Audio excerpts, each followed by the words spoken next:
Alex, Christmas is in the air. We're getting close. It's December 20th. Yes, sir. Next week. So this episode will go up on the 22nd. Yeah. So 3 days before Christmas. So Merry Christmas to all of our listeners, all of you Yes. people. Merry We love- Christmas, Happy Hanukkah, Happy Kwanzaa, whatever it is that you celebrate. Here in the U.S., Christmas is our biggest holiday. And we love you all. But yeah, we appreciate everyone. The science knows science doesn't care. Yeah, there's no holidays in the world of science. No. But so we're just happy to have you all here. And for those of you that do celebrate, have a Merry Christmas. Have a whatever holiday you celebrate, happy holiday. We should see you before New Year at the very least. Hopefully. But welcome to Life, the Complete Story. I'm Alex. I'm one of your hosts along with Tyler. Hello, everybody. And today, Tyler, what are we getting into? More fish. I know that. Yeah, we're still in fish. Today we're getting into the largest group of fish. That would be Teleostei. That would be the big kind of class, infraclass technically, that we're talking about for the foreseeable future. We're going to cover the orders of Hyodontiforms and Osteoglossiforms. So those are our two orders today. There's going to be moon eyes and bony tongues are like your layman's terms, your common names for them. But first, we'll start with our Nature in the News. Yes, sir. So this week for our Nature in the News, we have a study from the Woods Hole Oceanographic Institution studying Australia's Great Barrier Reef, and this is published yesterday, December 19th, is the titled New Study Highlights the Correlation Between Live Corals and Fishing Yields. So primarily in this article, they were looking at the yields of 9 fisheries that are dependent on the Australia's Great Barrier Reef from 2016 to 2020, and how that coral loss has affected those fisheries and how that could relate to future problems within the fishery. So, of course, this year, the Great Barrier Reef had one of its worst bleaching events in its history, which about 73% of the surveyed reefs exhibited some form of bleaching, which is very bad. And a lot of that is attributed to global warming, climate change, and how that is causing stress. The elevated ocean temperatures are causing stress to the coral, which are expelling the algae that live within them, which we talked about a good while ago now, the whole biology of coral. And this has contributed to about a 19% loss of total coral reef area within the world over the past 30 years. And this study looked at the coral trout and the saddle-tail snapper that are part of Australia's line fishery, which is about a $30 million industry. And it showed that if the Great Barrier Reef showed a loss in live coral of just 5%, from 30% to 25%, that yield of those two fish, the coral trout, would drop by 8% and 19% for the snapper. And then if that live coral cover would drop from 10% to 5%, that maximum sustainable yield would drop. I'm trying to make sure I read this correctly. It would drop by 27%. Yeah, it would drop by 27%. Yeah, and the snapper. Yeah, that's in the trout, and the snapper would drop by about 56%. So that's a significant loss in just those two species, and that is obviously not taking into account the hundreds of species you typically find within coral reef areas, if not more, and that's just a couple fish in Australia's Great Barrier Reef, which is the world's largest reef system. Reef systems, coral reef systems host about 25% of all marine life, as well as protecting the coastlines from storms and fishing and tourism. Losing those would, it's hard to even describe the impacts. It would be detrimental to a lot of industries, whether it's industry as well as fishing, environmentalism, whatever. Yeah. A lot of things would suffer. Yeah. But it kind of the goal from this study was kind of supporting some climate change with some hard data as far as how it has affected the coral reefs and the ecosystem that surrounds the coral reef because of the climate change from human impacts like ocean warming and ocean acidification, which are the two of the biggest things that affect these ecosystems. And those two go And hand in hand together, ocean warming and acidification. yeah, and the study wasn't specifically designed to look at like a dollar amount loss prediction, but it does show those declining fishing yields, which would have not significant economic impact because if there's less fish, can't catch as many, means less money, less jobs, things of that nature, less export of those fish. So it is a big thing that to put some data to that needs one more study, as well as what can we do to slow this down or even reverse it if that's possible at this point. But just looking at this quick study shows what the effects of that are, and being able to put it not just in coral, but as well as the actual fish themselves and the millions of dollars that could be lost. Right. And you said that, once again, the story was published by the Woods Hole Oceanographic Institution on Correct. December 19th, 2024. Correct, yes, by a Yakin Liu, Kingran Lee, and Andrew Solo is the specific reference here to the authors. Well, thank you for the article, Alex. Yes, sir. Kind of goes hand in hand with what we're talking about today, although today we're talking about freshwater fish. Yeah. But we will go ahead and move on over into our lesson for the day. Today we're going to be talking about teleos. As we kind of alluded to earlier, this is the largest group of the Actinopterygii. So it's about 96% of all living fish, or 26,000 species. I forgot a zero in the notes I'm looking at. I saw that. I wasn't going to say anything. Should just let it go. There's 448 families, over 40 orders. So we're going to cover 2 of those orders today and a couple of the families within those orders. This is a very wide range of body sizes, body shapes, body appearances. So this ranges from like the oarfish, which is this long, slender fish. It's about 40 feet, I think, in length. I might be wrong. 26 is probably a better guess. It's actually not in this picture, but it's pretty big. Yeah. And some of the smaller ones are like some male anglerfish that are millimeters long and just kind of like stick onto the females and are kind of like a little leech. Pretty much. I mean, that's their whole job, is leech off the female and be a set of testes. Pretty much. That is their whole job. So the main difference between these guys and the other fish we talked about over the past couple weeks is in their jaw. So they have a movable premaxillae, which allows their jaws to kind of like push out of their mouth to capture prey. So the other ones could just kind of like open, close. These ones can kind of like extrude their jaws, kind of like in sharks. A little bit, not quite as extreme.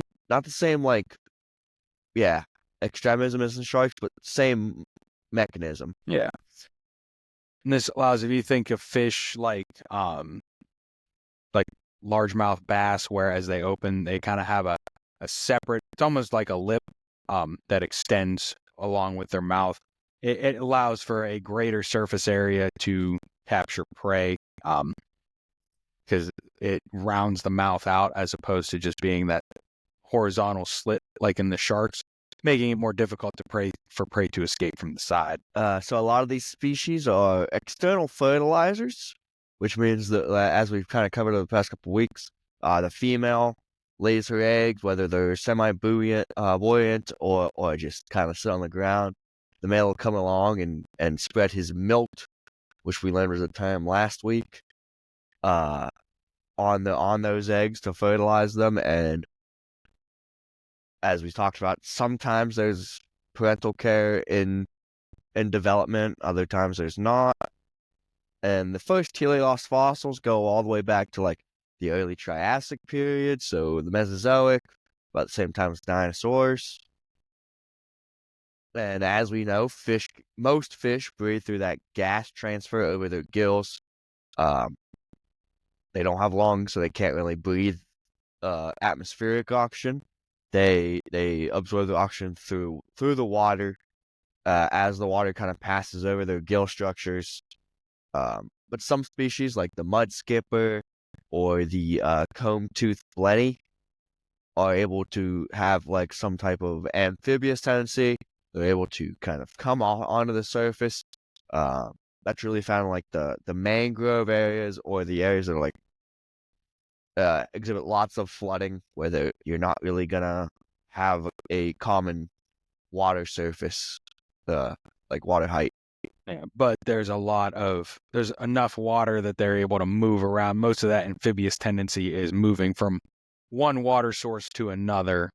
Yeah. Teleosts have some of the more higher developed sensory organs among the fish. Most have color vision. Some even have better color vision than humans. They have chemoreceptors similar to sharks. And something that's new in the groups we talked about is this lateral line system. It's like a row of, what are they, electroreceptors along the Midline, like the midline midline of the that's what, body. and they kind of help like in terms of receiving electric responses, help find prey and stuff, or predators. So yeah, it's a sensory or sensum system that helps detect like vibration, pressure, water movements outside of the fish. So similar, it kind of runs in conjunction with the along the surface of the scales, and that it kind of feels the movement of the water around the fish. Gotcha. So that's kind of like our brief overview over the entire infra class. I couldn't really cover a whole lot because most of the variation comes down in the individual orders and families and stuff. Yes. So we're gonna cover that more as we progress through these groups. And we'll move on. Alex, you want to cover the first group for us, the hyodontiforms? I can do that. So, as we said, our first order today is the hyodontiforms, also known as the moon eyes. It only contains 2 living species in one genera, but there are 3 genera of extinct species. They are the large-eyed, fork-tailed fish, which resemble the shad somewhat superficially. So the first is the gold eye. It is a freshwater fish found in Canada and the northern United States, also known as the Winnipeg goldeye, western goldeye, yellow herring, toothed herring, shad moon eye. Is a silver compressed body with large golden colored eyes, as you can see in the picture that Tyler has pulled up here. It's a kind of a bluish green silver from above and a whitish silver from below. It's sort of their version of a camouflage. Dorsal fin is positioned at or behind the origin of the anal fin. So as you can see that dorsal fin in the image, it's fairly far back on the fish.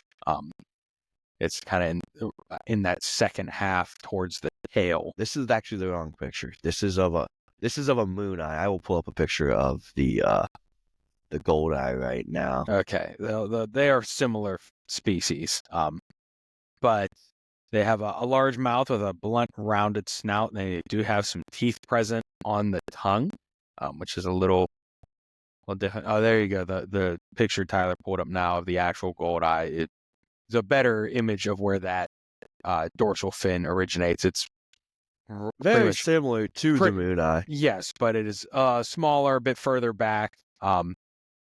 Pretty much right above that anal opening on the top side of the fish, fairly close to the tail. They can get relatively large, about 20 inches and about 2 pounds. So it's not a small fish per se.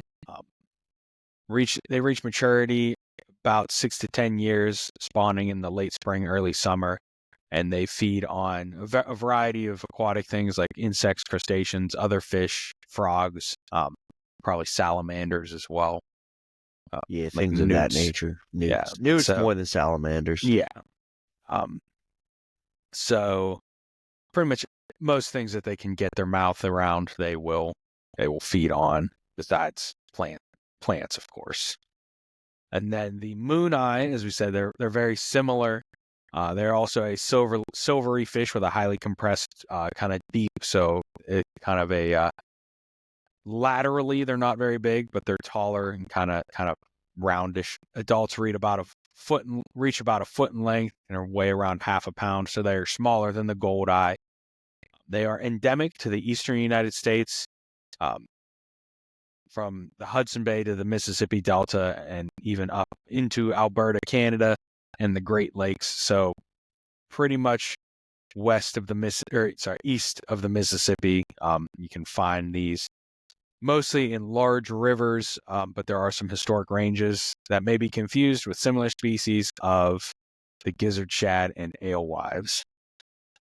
Inhabit clear waters and lakes and rivers, mostly daytime fish that are surface feeding. They eat both aquatic and terrestrial insects, so things, if something like falls in the water or gets a little too close to the edge, they can try to eat them. As we said, they are spring spawners.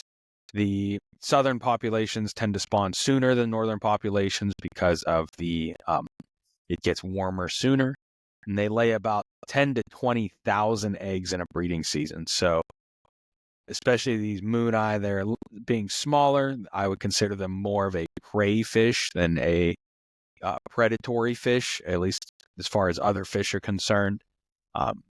So they need to lay a whole lot more eggs. Yeah, they kind of fit in that weird, like, primary, secondary consumer bit in the food, like the traffic pyramid, where it's like, okay, they don't eat the plants, they eat the bugs, but there's still a lot of things that eat them.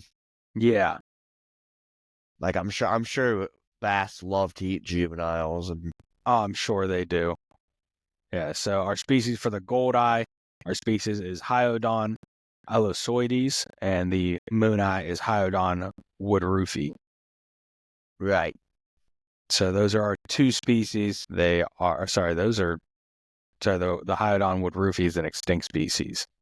The Hyodon turgicis is the moon eye. I apologize. I misread which species it was. I saw the little indicator that it was an extinct species a second too late. But there isn't a ton of crossover between the moon eye and the gold eye. That's mostly around the Ohio, Missouri, Mississippi River areas. The gold eye tends to be more northwest, as far as in the Mississippi River system, getting around like the Midwestern United States and then going up north into the central and western parts of Canada. Whereas the moon eye, as we said, is concentrated a little bit more within the Ohio and Mississippi River valleys, as well as the Great Lakes. Awesome. Anything else to add about the moon eyes? That's all I got for the moon eyes. So, and then we will go into our osteoglossiforms, which is a bit of a larger group. We have 5 families is what we said. 6 families. 6 families. 6 families. Yes. Yes. So the osteoglossiforms, like we said, a little bit bigger of a family, of an order than the moon eyes. We went from 2 species to 245 living species. They all inhabit freshwater, but these ones are found more southern, kind of in the tropical regions, South America, Africa, Australia, and southern Asia. They're a bit larger, so we're talking upwards of 2 feet for most species in this group. Some are smaller. So they can get down to 2 centimeters, which is an inch or 2, Yeah. all the way up to 2.5 meters, which is like 5 feet, 6 feet, even more. They are believed to have started in like the Jurassic period. That's when the first fossils were discovered. Although in 2008 there was a formation found in Denmark that had relatives that were believed to be marine osteoglossiforms.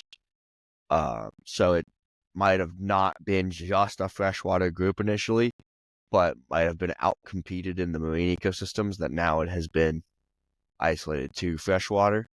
Okay. Some members are able to use like electric fields to sense their prey. And even the hyodontidae, those moon eyes that we just talked about, Yeah. are like kind of like lumped in here sometimes, but that's kind of like a hot point for taxonomists. So it's not exactly like set in stone on whether or not they're their own group or if they fall on here or not. Okay. But the main identifying features for what separates these guys from everybody else, they have a toothed or bony tongue. So a lot of times they'll have like not like actual teeth, but like tooth plates on their tongues. And their gastrointestinal tract passes to the left of the esophagus, where in almost every other fish species it passes to the right. Okay. But our first family we're going to cover is going to be the freshwater butterfly fish in the family Pantodontidae. So this is kind of like a freshwater flying fish. Let me stop sharing my screen. If you get, I got a picture already on deck. There Look we go. at that. So these over it. kind of popped around in the Cretaceous period. Is when the first like fossils were found. So there's one living species currently that would be Pantodon bucolzi, which is known as the freshwater butterfly fish. That one. Yeah, the picture that I pulled up because it's the only living species. Is found in Africa, in the Niger and Congo basin, like in those river basins in those countries. And they look identical in morphology, but mitochondrial DNA divergence says that there's a lot of shows a lot of divergence that dates all the way back to like the Paleocene, which is 57 million years ago. So I don't quite understand how that works on how it's enough. Like, I don't know what the threshold is for like the different species.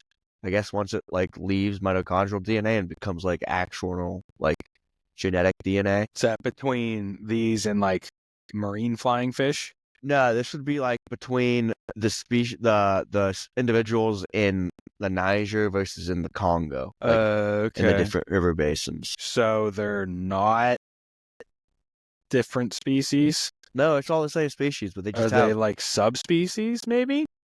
I don't know. Yeah, because it's all labeled as like the same species. I guess if they can still breed, then it's technically the same species. I guess. It's just mitochondrial DNA differences. So I get like in terms of cellular DNA, everything's still the same. Okay, or at least similar enough. Yeah. Okay. Interesting. So something really cool about these butterfly fish, they can kind of glide when threatened. So kind of like marine flying fish. They reach enough speed in the water, they can leap out and use those broad pectoral fins. They got really big pectoral fins compared to the rest of their body and fin structures. Absolutely. Where they can kind of glide out of the water. Their eggs actually float compared to like the semi-buoyant ones that kind of just like are in the water column. And they prefer like acidic standing bodies versus like the moving streams or things like that.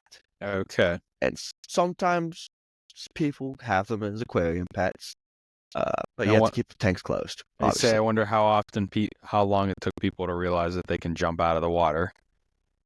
I've had pet fish do that, like guppies. I'm sure they caught on quick. They jump out of the water when they were finding a dead fish on their carpet. Yeah. But that's gonna cover Pantodontidae. Alex, if you'd like to cover Osteoglossidae. Absolutely, and I'm already ahead of you on the picture. Hell yeah. The Osteoglossidae is a family of larger freshwater fish, which includes the arowana, which is I know that they're a very popular fish Like it's kind of like I can't remember if it's that or the arapaima that's like the coveted like The fit. arapaima is the coveted like angler fish. The arowana is the coveted like aquarist, like aquaculture fish. Okay, that's what I thought. So yeah, they're difficult to keep, but if you can get a hold of one and keep it, it's like you're like a very good Yeah, aquarium maintainer. they're nicknamed dragonfish in like the aquarium trade. Okay. Um, but there are 5 genera in 2 subfamilies. The osteoglossum is one of the subfamilies, native to South America, growing up to 1 meter, which is the arowana. They can jump up to 2 meters out of the water and to catch prey, so they actually have been given the nickname of water monkey because of that. The males actually protect their eggs in the fry, which are the baby fish, by carrying them in their mouth. So I believe we made that mention a week or 2 ago about how there is some parental care. This is kind of what we were meaning by that. Not just this is you see that a lot in other fish species where the males will actually carry the eggs within their mouth and not feed until they hatch. But because, especially being larger fish, it's an easier way for them to protect them until they get large enough that they can kind of make it on their own a little bit easier. So there are two species of arowana. The silver arowana inhabits much of the Amazon. They have large scales with a very long body and tapered tail. The dorsal and anal fins extend all the way to the caudal fin and are nearly fused. So I believe the picture I pulled up is the. That's a silver one. I believe so. No, it is. That's not don't know even an if it's arowana Yeah, it is. in this picture. No, it is a Saratoga. It's a bony tongue. But as we said, they're sometimes called dragonfish for their very shiny armor-like scales, and they have barbels reminiscent of eastern dragons. Here, Tyler, if you want to pull up a picture of the arowana real quick, while I talk about the black arowana, Oh, I the got other your picture of species. that. They inhabit the Rio Negro Basin. They first discovered in the 70s. Yeah, there's your arowana. That's the black arowana. That's the black arowana. They do have that a similar appearance to the silver arowana, but they are dark gray in adulthood rather than a silvery color. And they typically live in blackwater habitats and are non-migratory. So blackwater, I believe it would be like very swampy, marshy sort of habitats. Yeah, it's blackwater versus whitewater. So blackwater would be like the more sediment type water. Okay. There's a spot in the Amazon where like the black water meets the white water, and it's really cool. I forget what it's called, but black water has more sediment, and white water is kind of like how the Colorado River, or sometimes near us in Pittsburgh, the Allegheny and the Monongahela River. If you get the right temperatures and the right like sediment concentration, the Monongahela River is very muddy and silty, where the Allegheny is much more clear. And so there'll actually be a hard line as they meet in the Ohio between the water of the 2 rivers because it doesn't mix. Right.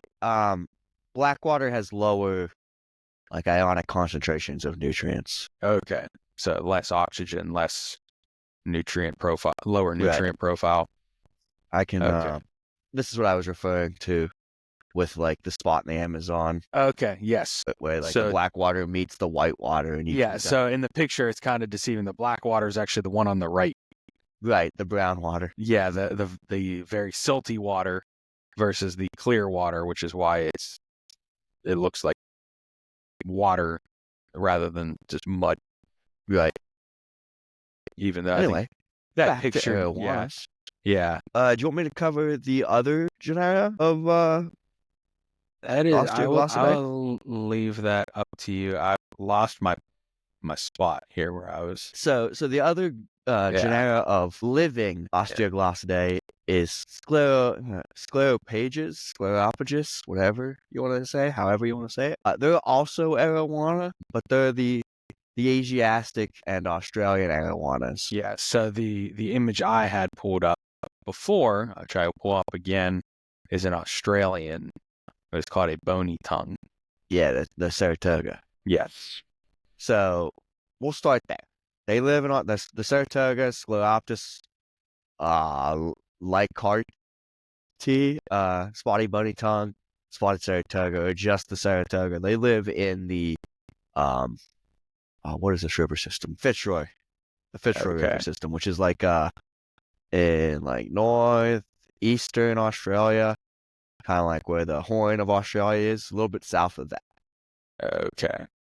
And they go about 35 inches, so almost 3 feet long and about 8 pounds in weight. They have a very similar body plan to the South American arowanas. They also, I'm imagining, have the barbells. It's kind of hard to see in the pictures, and my notes don't really have anything about it. They have and they're not near threatened, so they're not doing too bad for themselves.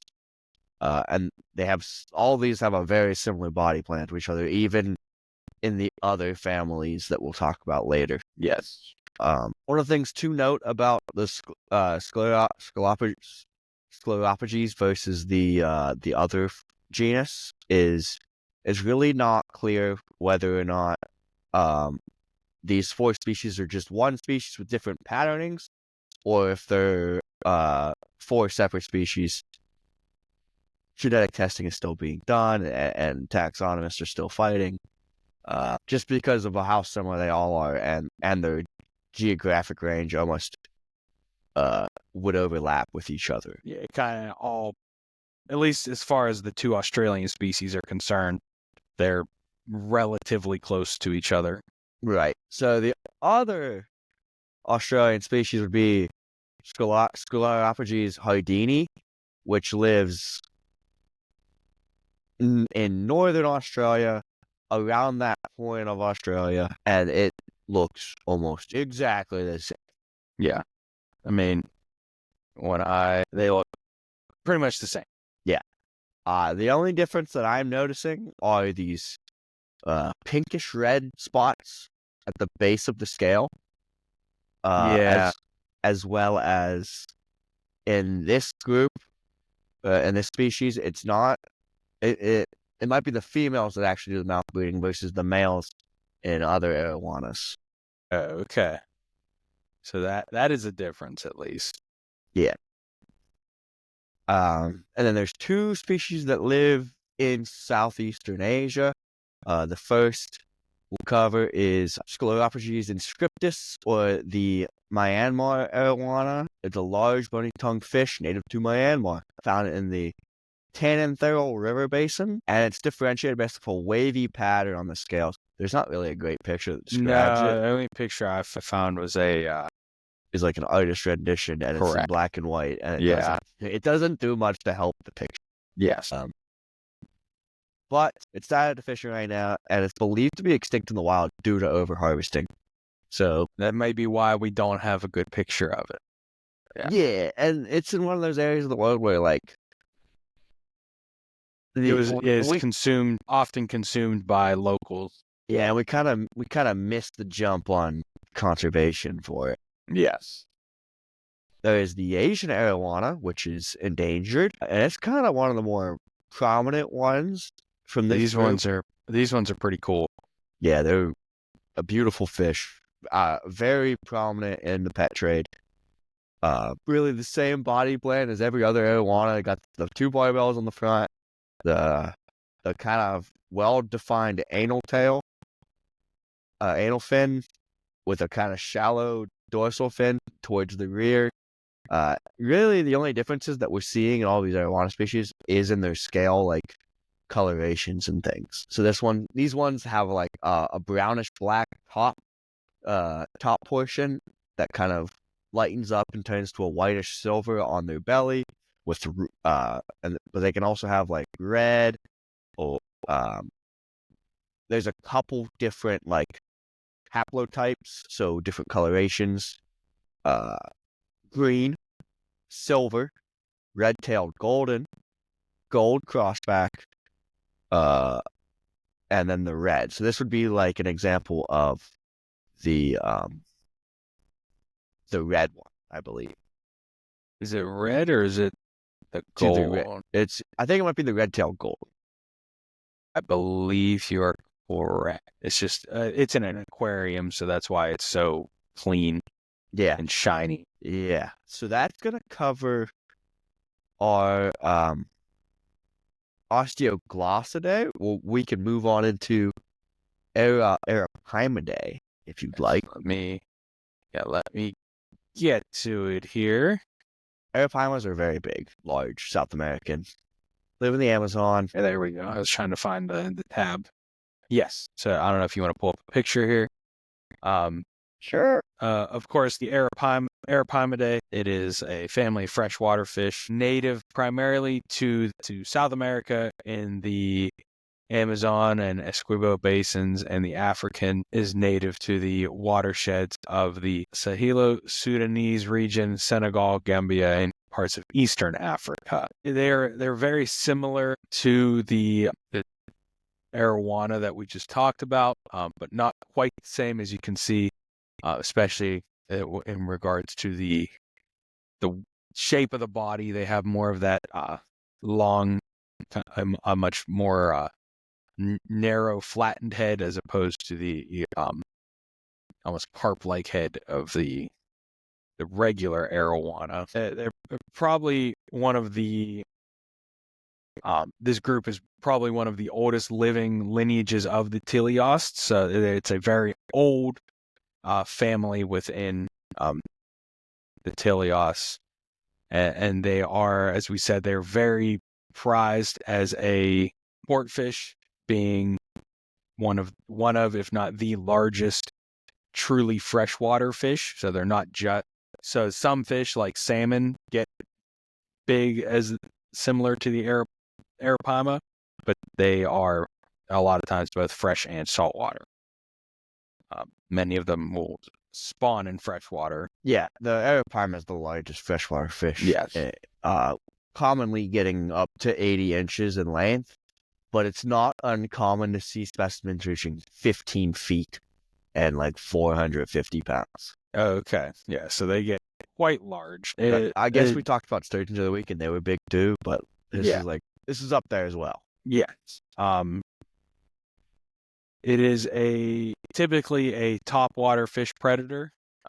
So it typically feeds on other fish rather than like crustaceans or things on the bottom of the water column, although they can, depending on the that depends a lot on the water quality, in which the Amazon tends to be more top water, while the African tends to be more in those littoral zones, like that open water to the shore edge in the African species.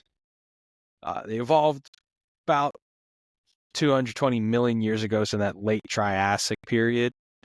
They diverged from the other Osteoglossidae, and that lineage led to the South American arowana diverging about 170 million years ago during the Middle Jurassic.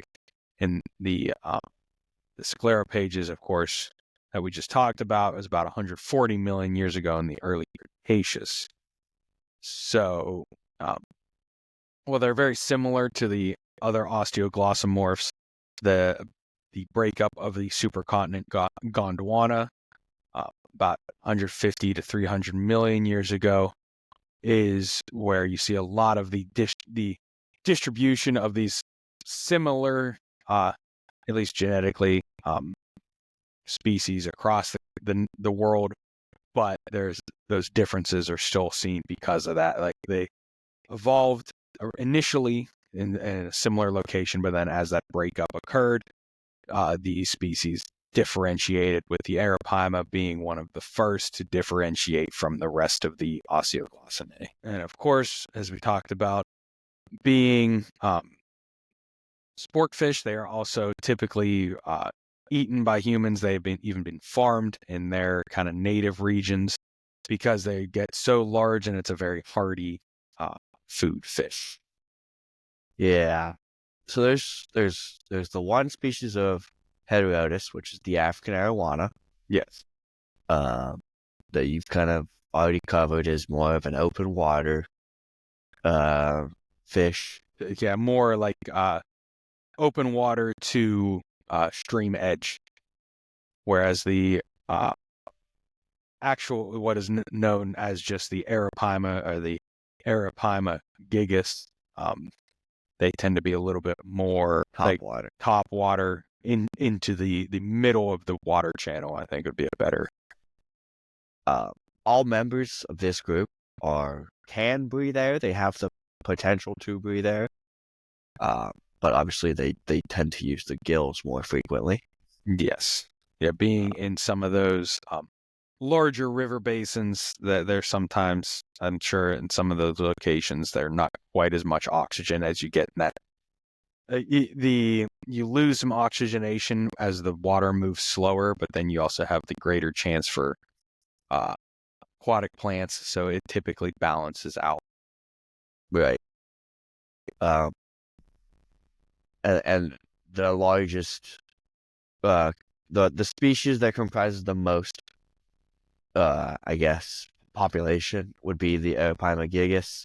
There's a couple other species of Arapaima, but they're based off like single holotypes, and we really haven't done much tracing to rediscover them after they've been like described. Yeah, and most of those are like very endemic fish, Yeah. located in small regions of typically Brazil.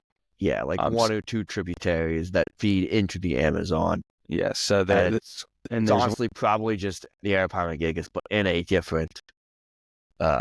It could be a species. There are probably some Arapaima gigas that were isolated and kind of became their own species, many thousands or millions of years ago. Such as one is the Arapaima mappe. It's endemic to a single lake in Brazil called Lago do Amapa. Anything else you'd like to add on the Arapaima? That is all I have for the Arapaima. If you want to then take us to the Natopteridae.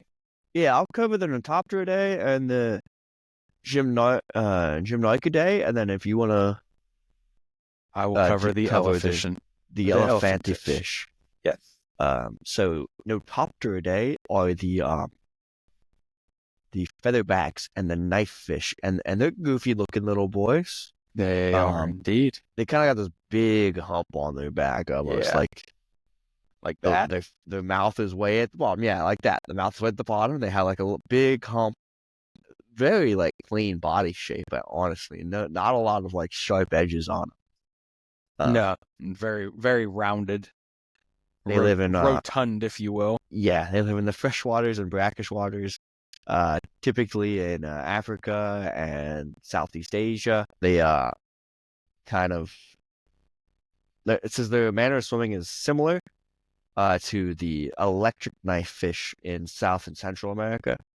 But they are not the same. But they're not the same. They're two different groups, correct. So some of the larger ones are like aquarium pets. There's two subfamilies, the Xenomycinae, which has two genuses inside of it, and the Notopterinae. I can cover the individual species, but that's really all it breaks down to is the one, the subfamily Xenomycinae inhabits found in Africa. Yeah, the biggest differences appear to be coloration and location. Yeah, that's really it. A lot of them. The one that we have pictured is, I like how the picture's just called Pool Fishy, is Chitala ornata, which would be the clown featherback or the clown knife fish. It's distinct with its spots. Some other species have no type of patterning, and it's just like a straight silver. Others have spots and stripes. Some have other types of modeling on them.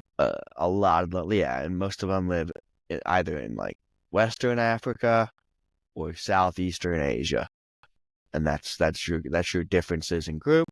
Okay. Looks like a lot of they're very unique in their swimming motion. Like that, they don't really have much of a dorsal fin or even a caudal fin. Really, They they kind of just just undulate themselves. they just undulate that anal fin, which pretty much extends most of the No, bottom of the body, and then that allows them to kind of go forward and backwards. interesting. Um, then I will cover the Gymnoikidae, which is the African knife fish, Gymnoicus niloticus, also known as the aba aba or the aba aba. It lives at the bottoms of lakes and rivers, and it is the only species in its one genome.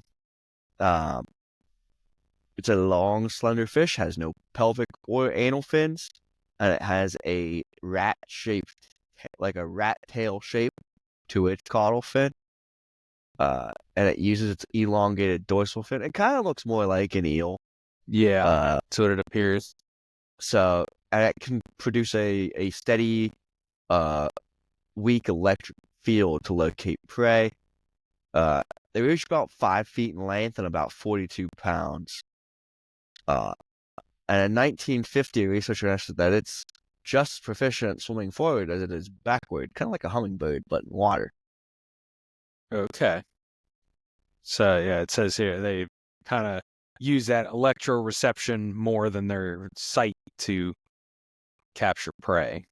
Yeah, as well as just general like mapping, like location mapping and stuff. Um, it's considered good to eat. Uh, it has a wide distribution, but it's kind of like spread out throughout much of Africa. So like it covers like certain populations are found like in Western Africa and like Mali and Ghana and Nigeria. But there's other populations like in Egypt and Ethiopia, like in the was it Great Rift Valley or whatever it's called. Yeah. Yeah, kind Those of like some of those larger river and lake systems, but scattered throughout that kind of like right. central, like I don't want to call it like it'd be like North Central Africa, I guess. It'd be like the equatorial band, Yeah, that's probably a better. although a little bit south of the equator. Yeah, No, a little bit north of it. My bad. yeah. But yeah, like an equatorial band around Africa. But its claim to fame is that electric field that it uses for just general like location mapping as well as prey location. And it's sometimes used in the pet trade, the abawa knife fish. But they're not easy to keep in an aquarium, nor is it really like an ethical source. So they're probably like um poached from the wild. I'm sure it's where a lot of these more exotic Right. aquarium fish they're typically taken from the wild than they are actually bred. So the fish can kind of get their electric signals jammed by other fish that also produce these electric signals. So they've kind of developed like a channel swap, kind of like a walkie-talkie or like a radio. Okay, So they'll switch their frequencies to avoid the interference, so they can better track their prey. interesting. Yeah, That's definitely something you don't see much. yeah, I Even think that's really cool. yeah, Uh, that's definitely a different like adaptation. and that's gonna really cover the African knife fish. If you want to cover the elephant fish, and I'll pull up a picture of these silly little guys. Absolutely. Sorry, I was just reading a little bit more about the Abba Abba. They're cool because they actually it's called negative allometric growth, where they actually get slimmer as they increase in size and just get longer, which is usually fish get longer and fatter as they increase in size. So that is definitely unique. But our last family for today is the Mormyridae, which are also known as the elephant fish,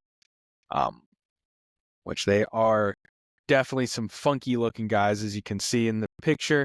They have a bit of a rostrum on the end of their, like the region where their mouth is, which is where they get their name, elephant fish. They are native to Africa, as with the aba, which is where a lot of that electroreception, that kind of frequency shift occurs, is because the elephant fish are also weakly electric, and their electric fields can jam the aba's electric field. And they are they are the largest family in the order of the osteoglossiforms, with about 200 species. They are popular but challenging aquarium fish, and they are unusually intelligent. They have a fairly large brain size, but they are not related to as we talked about, the chimera, or the plow-nosed chimera, which are also called elephant fish.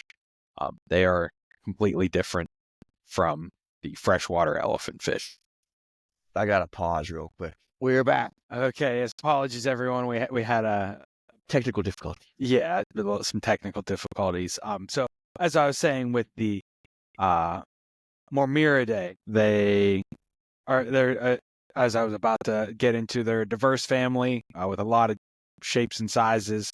Smallest ones are 5 centimeters, which is about 2 inches at their adult length, but the largest can reach up to 1.5 meters, which is just under 5 feet. And they do have a lot of unique features that they have in common, such as their cerebellum, which is the kind of main part of the brain, that gray matter part of the brain, the hind brain is sorry.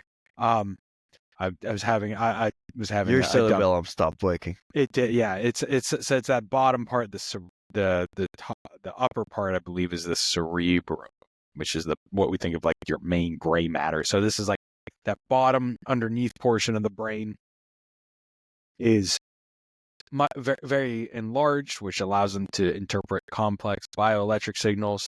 And okay, that's a funky sentence. Sorry.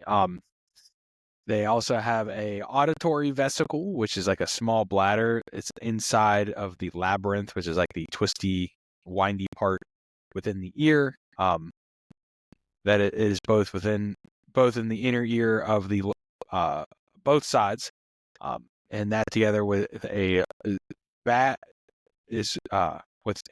with an otolith. Okay, it's a calcium carbonate structure. I believe it's kind of a so I'm reading the sentence, and the sentence is not making sense to me. Wait, what is it? I apologize. I'm trying to. So it seems like they have very good hearing, is to shorten this really long conglomeration of a sentence. Yeah, I apologize, everybody. As I was reading through the note here, the way that we got the sentence down, it's very goofy. There's a whole lot of very technical words that I don't know what they are. As we've always said, we are not professionals. We're just passionate. And this is where that bit of a difference, someone who is a professional could help us. Yes, someone who really, really studies freshwater elephant fish would probably know what this is, but I do. So I think it helps either with, I believe it gives them very strong hearing. I didn't know fish had ears to begin with, so. I mean, they just probably don't work the same. Like they don't use them maybe quite the same way that we do. And then some species have modifications of their mouth parts that facilitate electrolocation, especially when they're feeding on small invertebrates that are buried in the substrate. So it allows them, and that's kind of where the elephant nose comes from, is that front part of the mouth. That extension is where they get that what they use as that kind of receptive organ. And being somewhat flexible, they are of course equipped with touch and maybe even taste sensors. They're able to kind of move it a little bit. It doesn't extend out, but they can move it left to right, up and down, and allow them to use that electroreception to find prey. and their eyes are also a bit different. They have what is called a grouped retina, which is something that's seen in the mormids and a few other fishes, but it's very popular in these. So instead of having that smooth retina that has all their retina is a lot of tiny cups that act like parabolic mirrors. So they kind of instead of having your typical smooth retina with like all the rods and cones, they have groupings of kind of cup shapes that allow them to uh, gather a lot more light. Yeah, it funnels the light better into the rods and cones. Correct. Yeah, and the cones of their eyes have adapted to only see red light, so it's a little different, but it makes that they only see the one like just red light, but it makes it 10 times or 10 intensifies the brightness tenfold, so it is much brighter to them in those very muddy low light environments. So they are have a lot of adaptations for the environment that they live in, which is why they are so successful compared to a good bit of the other osteoglossiforms, which only have a handful of species in each group. So as we said, there's about 220 species. There's one that is in there are two subfamilies, Mormirinae, which is all but one species. And that last species is Petrocephalinae, which is a giant single genus. It's got 48 species alone. Sorry, yeah, I lied. It wasn't. I said it was only one species, but it's one genus in the subfamily. Yes, sorry. Yeah. It's a lot, but it's still So two very large subfamilies, and can be seen in history, all the way back to ancient Egypt, where the medjed, which is a sacred fish in ancient Egypt, it is believed to be a freshwater elephant fish. But that is all I have for these guys, unless we want to get in depth into the electric fields. But the biggest thing is there's two types of electric fish. There are pulse fish and wave fish. So those are the two groups of how their electric organs work. The elephant fish are wave is what it looks like. Yes, I would agree with you. It is a consistent electric field that is produced, but it's so it's that up and down wave of the field of the electricity, whereas pulse fish, it's just a brief discharge. It's typically similar to like your electric eel, electric rays, things like that. Gotcha. Anything else you'd like to add? That is all I've got for these guys. There's a whole lot on them. They're very interesting, very unique fish group. It's a very unique family within the fish. So that's something very, very interesting. True. So that will move on into. I don't have a from the vault for this week, which I'm gonna be honest with you guys. I don't know if I'm gonna keep doing it just because there's not much to cover each week on the individual groups that we talk about in the from the vault. Just because it's that we can't see them anymore, so there's not enough stuff to research to put into like a brief kind of note for you guys. So I don't know how much longer I'm going to be doing from the vault. But I will cover our amazing species real quick.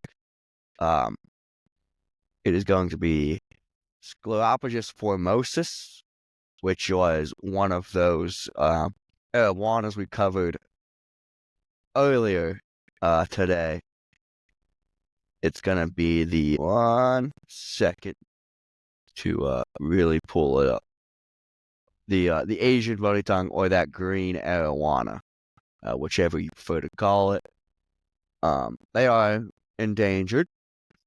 Their natural range goes from southern Thailand, covers Cambodia, Vietnam, parts of Malaysia and Indonesia. So a lot of Southeast Asia. Yeah, a lot of Southeast Asia. Really Southeast Asia, and then of course Indonesia and Malaysia. I stopped sharing my elephant fish. We've showed you the pictures before, but just in case you forgot what they look like, let's pull one up here. This is what we're looking at here. That Asian arowana. Last assessed in June of 2019, being published that same year. Says that they have low densities throughout the range. So even though they cover a fair chunk of their historic range, the population density has decreased drastically in that range. That being that it's a highly valued species in the pet trade. Since the 70s. There's a lot of CITES breeders. CITES is an organization that helps the IUCN with these assessments and things like that. There are CITES registered breeders in Asia who are the only people allowed to kind of exploit these fish commercially for the pet trade, and other nations even restrict the possession of the species in general. However, it is still kind of illegally traded in like the black market, the illegal pet trade, things like that. Of course, I'm sure those like registered breeders, like they are absolutely captive bred fish.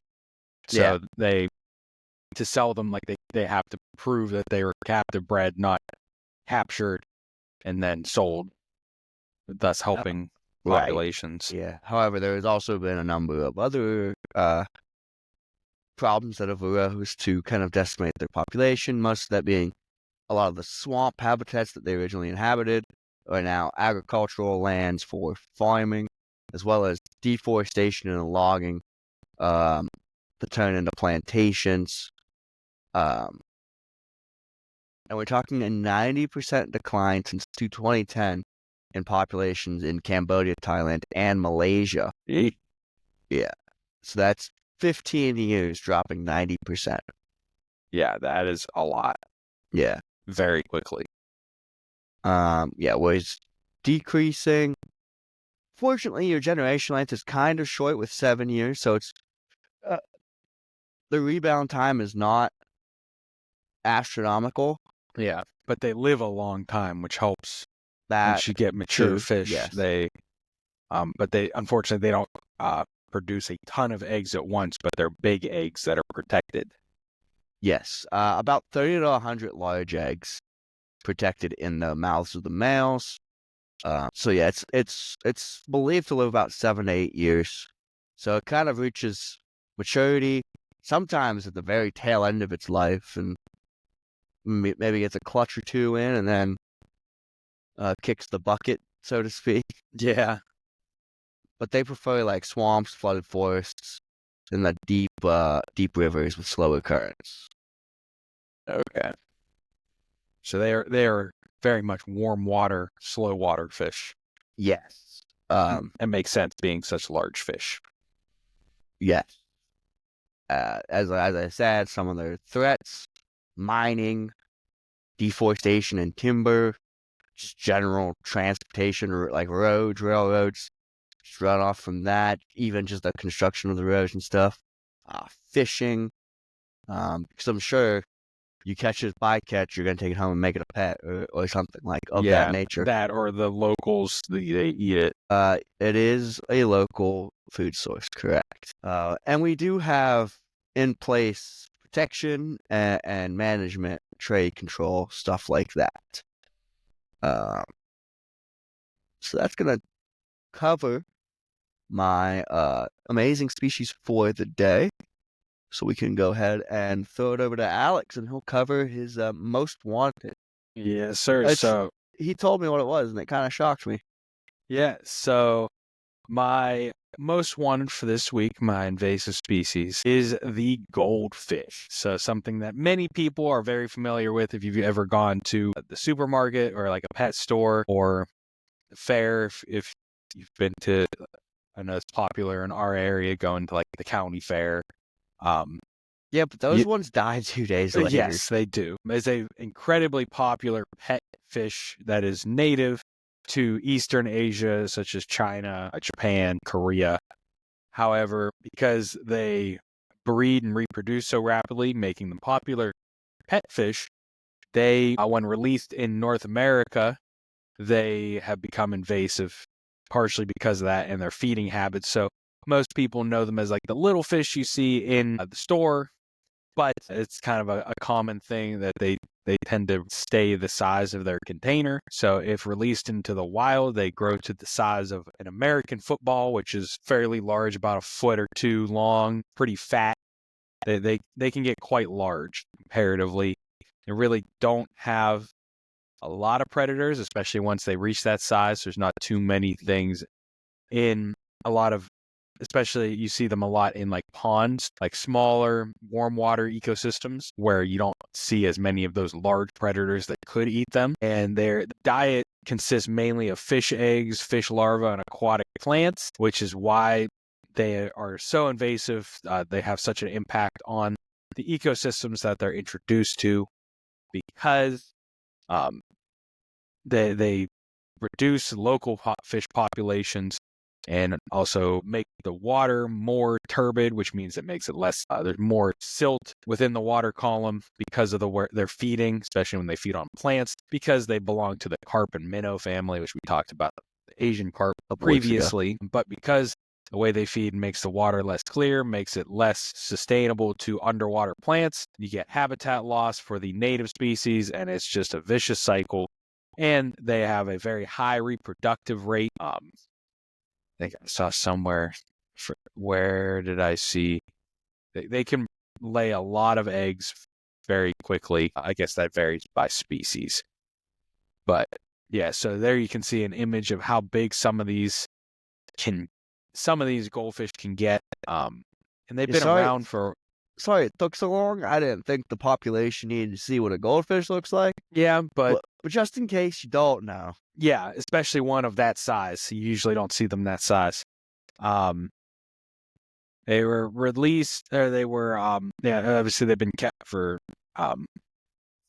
they've been kept as pets for centuries, but, and they were released when people didn't want them anymore, didn't want to take care of them, things like that. But as they got released into the wild, they became very invasive, very bad for native ecosystems. That also does depend on your species of goldfish. Not all of them get quite as large, are quite as adapted for those, for the new ecosystem. But the ones that do get large are quite a problem. So if you get a goldfish and you don't want it anymore, don't just dump it out in the local river or pond. Like, give it to someone else, return it to the store, or give it to like a local school or somewhere, like anywhere, but just dumping it into a local waterway where it could become a big problem. But that is all I have for the goldfish. Awesome. So they are, some of them are very goofy looking. The ones I said that aren't really adapted to be invasive, such as the celestial eye or the telescope eye goldfish, where they have really big eyes that bulge out of their head. They don't stand as well as to some of the other goldfish. Yeah, your goldfish that look more wild typed, like the one I have pictured, those are the ones that really on the lookout for. Obviously, don't. Yeah. Same protocol for all goldfish, but and pretty much anything that you know is not a native species, don't just let it go. Yeah, that's how we got the Everglades. Yeah. That's how we got Burmese pythons and a lot of other invasive species, especially invasive animals.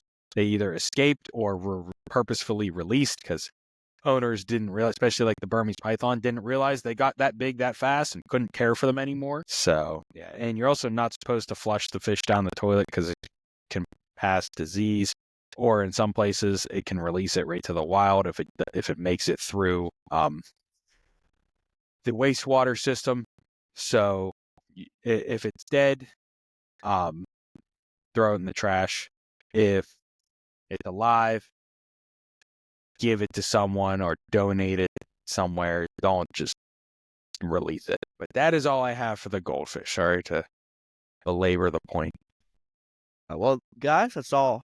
That's all we have planned for today's episode. As always, make sure you follow the page on Spotify to get updated when we have new releases weekly on Sundays around 7 p.m. Eastern Standard Time. I'm getting better at it. Yes. Now that we're back on a schedule. Yes, it's really nice to be on a schedule. Yeah. Subscribe to the page on YouTube at Life the Complete Story. That one I'm not as good at. I'm getting there. Follow us on Instagram at Life Complete Story. Had 2 new posts come up since last week's recording. Talked about the tanager species, which type of bird, and a clip from last week's episode. Make sure you like those posts.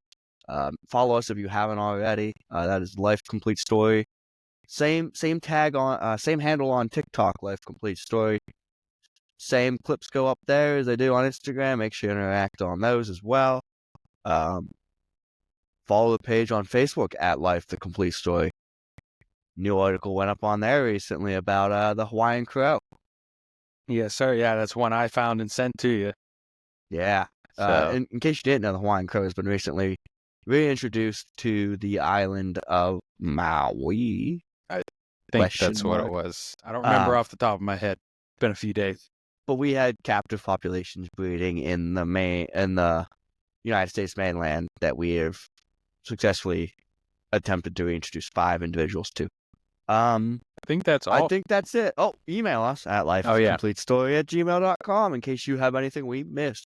Anything you want us to cover, video ideas, something of that nature. Especially if it's something a little longer that you can't quite fit into like the comments of a social media post. Yeah, exactly. But I've been Tyler. And I'm Alex. And as we say after every episode, keep learning, learn something new. You never know what you'll find interesting. And we'll leave you with a picture of a goldfish. And we'll see you next week when we talk about next fish week again. Yes, but to everyone, Merry Christmas, Happy Holidays. We're glad you could join us, and we'll see you soon. Have a Merry Christmas.